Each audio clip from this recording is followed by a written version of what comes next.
Hi, my name's Anna. My pronouns are she, her, and I am a lesbian.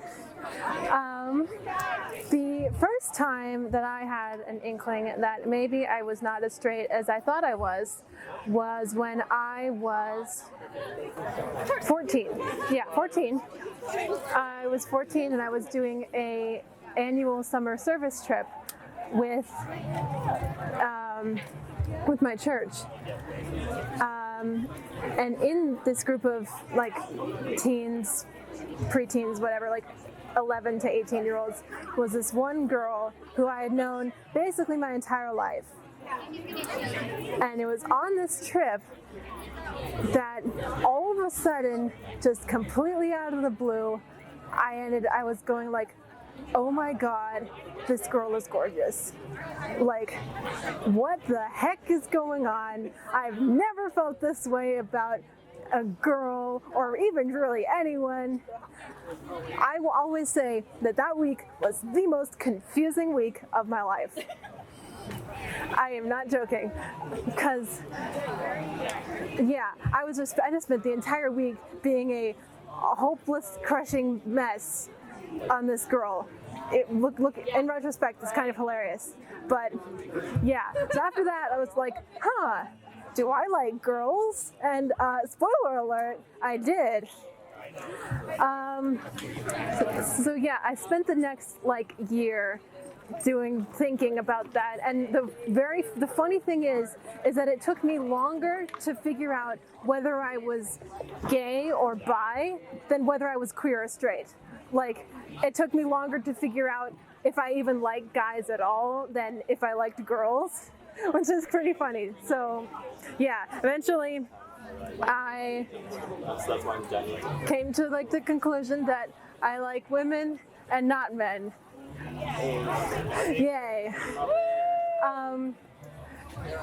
So at that point, I hadn't really told anyone. I was just thinking about it to myself. And it was around the end of my sophomore year of high school, and we were doing this school project. And we had to do this project about some sort of social issue that we were passionate about. And so I picked discrimination against the LGBTQ plus community. And I was doing this project going, wow, when I'm giving this presentation, I better not slip up and say we in reference to the LGBT community, because that would mean outing myself to my entire class, when I'm not sure if I'm ready to do that.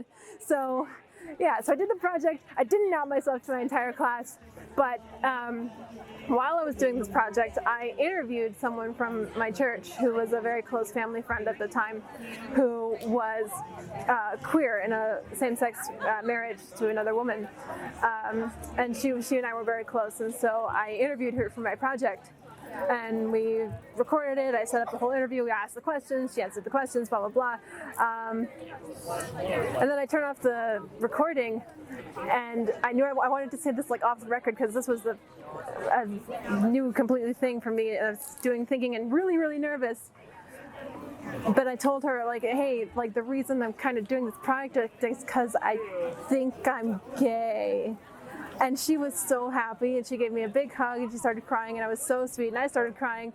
And that, telling the first person, it didn't completely erase all the nerves, but it made me feel a lot better. Living in this area that I did, in the Bay Area of California, I knew I was in a very privileged and accepting bubble. I knew there wasn't going to be anybody in my life who would disown me, or my family wouldn't kick me out of the house for being gay. So I knew that no one would have an extreme negative reaction, but still there's just that little part of you that's kind of freaked out, because you're told your whole life that this thing is normal, or being straight is the normal, and then you having to be hey, I'm not straight, and then therefore not normal. It takes a while to kind of get out of that mentality of straight is normal, gay is weird, whatever. It takes a little bit of time, but yeah, just taking that first step of telling one person that you really trust, it makes a whole lot of difference. So yeah, not too long after that, I came out to my immediate family very extremely awkwardly by literally coming out of a closet. Yes, I'm not joking. I called my entire family into the living room for a meeting, and I was like, hey, I've got something to tell you. And then I went into our little coat closet and came out and was like, ta-da! And they all just stared at me like, what are you doing? And I'm like, I came out of the closet. And they're like, oh, okay. All right, cool. We love you. So yeah, that's how that went. And then a year after that, I came out to my entire extended family and everyone who's ever known me on my mom's Facebook. So now everyone knows, and I'm super out and super proud. So yeah, my piece of advice would be, you're not alone. It's scary for everyone at first, figuring yourself out. It's weird and confusing, but you will figure it out eventually, and you will find your people who love and support you no matter what. All right, cool. Happy Pride.